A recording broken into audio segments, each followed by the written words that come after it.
د هیلو وړانګه رادیويي ډرامه د ټولو د کامیابی او خوشحالۍ ملګری.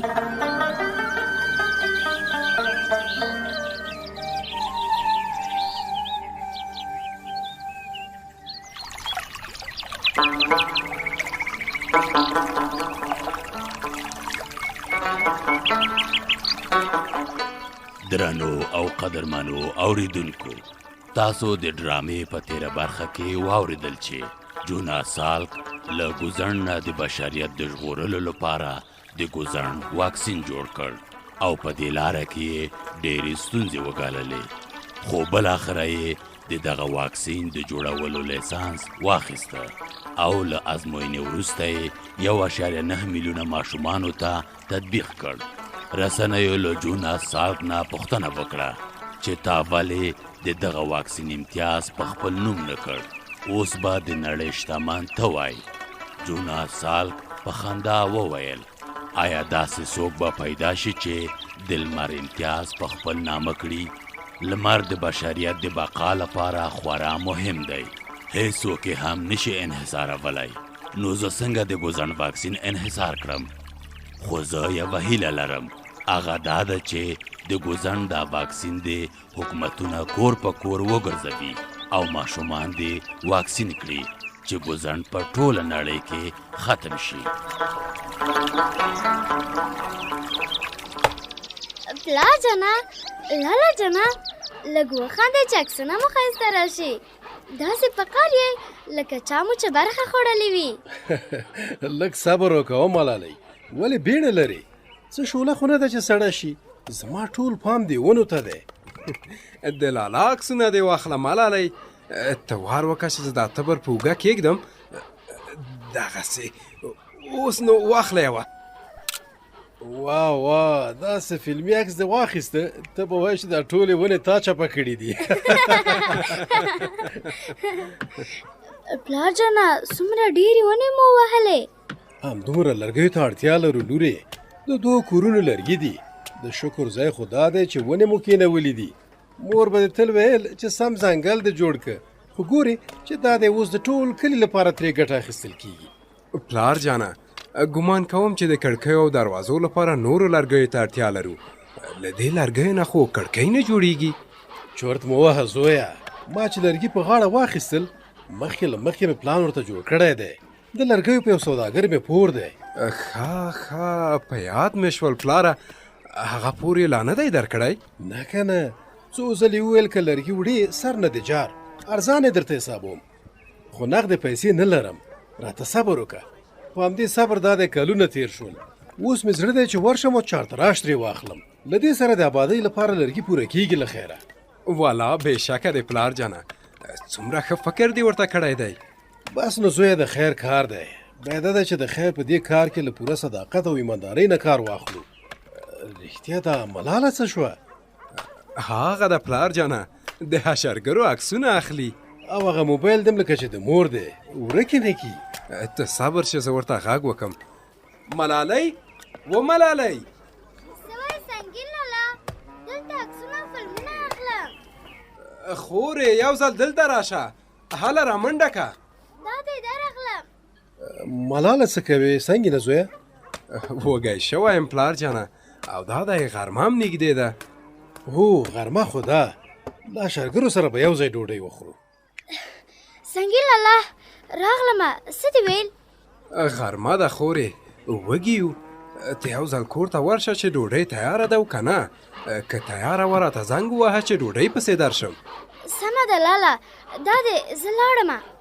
بیړه مه کوه چې ونه لویږې ملالۍ، په کراره ځه. په سترګو پلار جانه.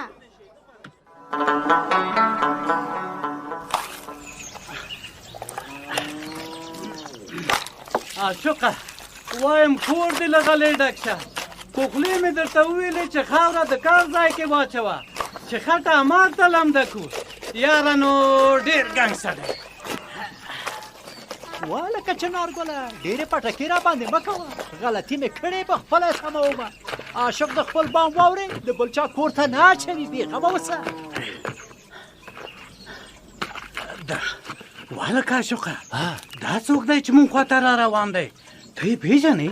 کومه دی څه شو هغه دی اوهو یاره ما ته خو لکه د ملک اصغر خان جاسوس ښکاري راغلی به وي چې زموږ د کارونو نرخ واخلي فکر نه کومه د ملک جاسوس خو موږ او تاسو پېژنو هغه نه دی بل څوک دی څه بل څوک ته دې خوا کته کومه ده مګم اشنا غوندې ښکاري چېرته مې لیدلی دی ناځوانه یاره عاشق الله خانه لکه چې هېر کړی دی یم زه یم عبدل ستا پخوانی یار څه عبدل وی زما د سختو بختو یاره ته چیرې ته راشه چې ټینګ د غېږ کې ونیسمه ته ورشه منډه کوله کور دې له غلې ډک شه قرار چې ژوبلې نه کې لکه چې پخوانی ملګری دی وخت عبدالجانه قربان دسم ته څنګه یاره والله السلام علیکم ډېر بوده پس مړ دی که مظالمه وعلیکم سلام زور ما راکوه څه شی خورې چې دومره قوي شوی جوړ په خیر په خدای چې هغه شپه په خوب کې ولیدې ته دومره موده چیرې ورک وې د مړي ژوندي د هېڅ درک نه و ګوره که نه اوس چالاکه شوی یم یې زه نو باید د تا نه ګیله وکړم تا کله زما پوښتنه کړې ده ته راځه ته راځه چې نارګل سره معرفي شه دا یم زما نږدې یار او ملګری دی مخکې شه درځه راځه ستړی مه شې عبدالله وروره په خیر راغلی خیر اوسې ته ستړی مه شه چنارګله وای چنارګله دې څنګه پېژنې کور دې له غلې ډک شه عاشقه مخکې دی ورپسې منډې نه کړې خیر دی زما په لیدو لږ شان ورخطا شو دا ځکه چې زه ورته ډېر ګران یم نو د سختو ورځو او د مسافرۍ د شپو ورځو یار او ملګری مې خود را باندې ګران دی ښه وختونه مو سره تېر کړي دي والا چې ښه وختونه وو راځئ چې هلته سره په لیمڅي کښېنو عبدل به هم ستړی شوی وي راځئ ځئ مخکې ولاړ شه رښتیا وایي عبدالجانه راشه دغه خواته چنارګله چای او ګړه خو شته که نه ولې نشته دا دی اوس یې اچوم واخله چې ښه کړک چای دی دا هم د خوشحال کاکا توره ګوړه واخله چې دمه دې جوړه شي خیر اوسې نوشه جانې که ښه عبدالجانه ودې نه ولې چې زما خواته د څنګه را پېښه وکړه لاره خو به دې غلطه کړې نه لاره مې نه ده غلطه کړې که پوخ راغلی یم تر دې وروسته به همدلته در سره اوسېږم او د یوه کاروبار غم به هم راته کوې انشاءالله ولې نه ډېر ښه فکر دې کړی خو ودې نه ویلې چې څه ډول کار غواړې ډېرې خبرې مې په زړه دي بیا به سره کیسې کوو اوس به دا مه جوړه کړو څنګه وایم چې بلکل سمه ده اوس یې په کراره دا چای وڅښه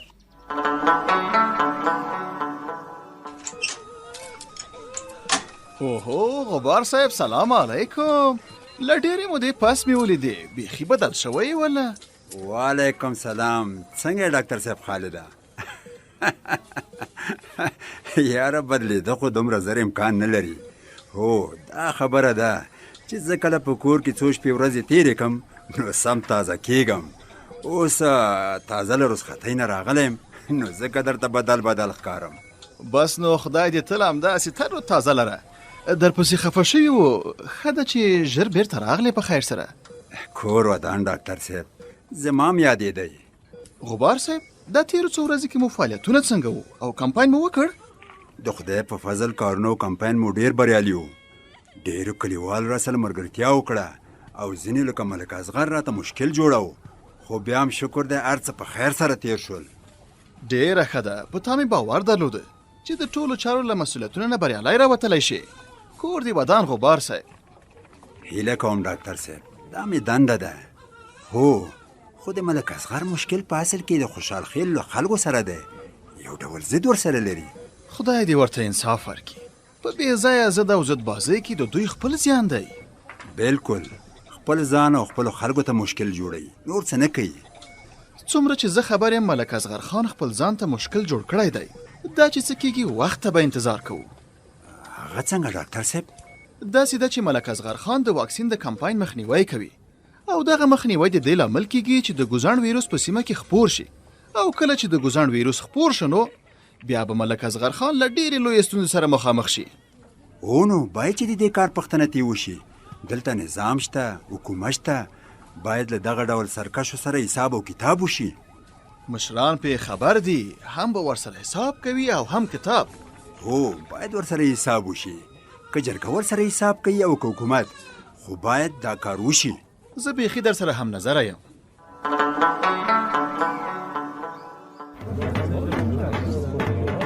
د لوی خدای په نامه درنو حاضرینو ته سلامونه وړاندې کوم. خپل ټولو کلیوالو ته مبارکي وایم. زمون کلیوالو وښوده چې دوی تل د ولس د ښه ژوند لپاره کوښښ او هڅې کوي. زمون کلیوالو د واکسین د کمپاین چارې په خورا بریالیتوب سره سرته ورسولې. په همدې خوشحالۍ کې محترم والی صاحب او د ګوزڼ د کمپاین مشر زمون کلیوالو ته یو ستاینلیک ورکړ. کوري ودان خیر دی ویسي، خیر دی ویسي. موږ ټول باید لومړی له شیرزمان نه مننه وکړو. دا هر څه د شیرزمان له برکته دي. همداسې له ګران یوسف جان، خیالي، سنگین، امید، عاشق الله، استاد فیروز، شاغا او غنچه ګل نه مننه کوم، بلکې له خپل ټولو کلیوالو نه باید مننه وکړم. کور مو ودان اوسه. درنو حاضرینو، زموږ نننۍ راټولېدنه د یو بل نوښت او ابتکار لپاره ده.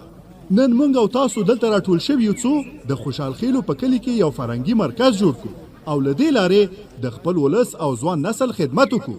دا هغه خوبونه دي چې موږ او تاسو لیدلي دي، د پرمختګ خوبونه، د ترقۍ خوبونه، او زه یقین لرم چې دا خوبونه پوره کیږي. زه ډېرې خبرې نه کوم، غواړم چې دغه مرکز مسؤل محترم مولوي صاحب عزیز الرحمن له تاسو سره خبرې اترې وکړي. بسم الله الرحمن الرحیم. د خوشحال خیلو کلی شریف او متدینه ولسه، السلام علیکم ورحمت الله وبرکاته. زه په خپل وار سره د ملک صاحب حضرت خان نه مننه کوم چې ماته د خبرو وخت راکړ. ورونو، مونږ او تاسو دا فرهنګي مرکز د دې لپاره جوړو څو خپل ټول فعالیتونه د دې مرکز تر چتر لاندې منظم کو. د خپل ولس خزینه، نارینه، ماشومان او ځوانان د ترقۍ او پرمختګ خواته بوزو، څو د خلکو په ژوندانه کې مثبت بدلون راولو. آمین آمین. و خلکو لکه چې چنارګل مو هیر شو، وایم د مرګي دې هیر شي. اوس نو زما د خبرو وار دی. زما وینا دا ده چې تاسې ټول ناس خلک زما میلمانه یاستئ. یوه پیاله شین چای به راسره وڅښئ، ګوړه به وخورئ. خیر دی که نن په دې شاړه ځمکه ناست یو، خو سبا به همدا ځای ودان او سمسور وي. او آخر کې به خوشحال کاکا ته هم د دعا لاسونه پورته کړو چې خپل کور یې د ولس د خدمت لپاره ورکړه. کور یې ودان او عمر یې ډېر شه.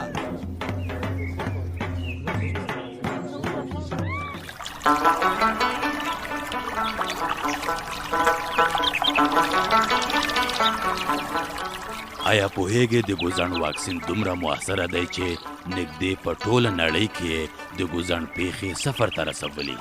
یوازې 2 هیوادونه پاتې چې د ګوتو په شمار پیښې پکې ثبت شوي دي. راځئ چې د ګوزڼ د لمنځه وړلو لپاره د ګوزڼ د کمپاین پر مهال هڅه وکړو څو چې دغه وژونکی ویروس ختم شي. تر بلې ډرامې مو په لوی خدای سپارم. روغتیا مو په برخه.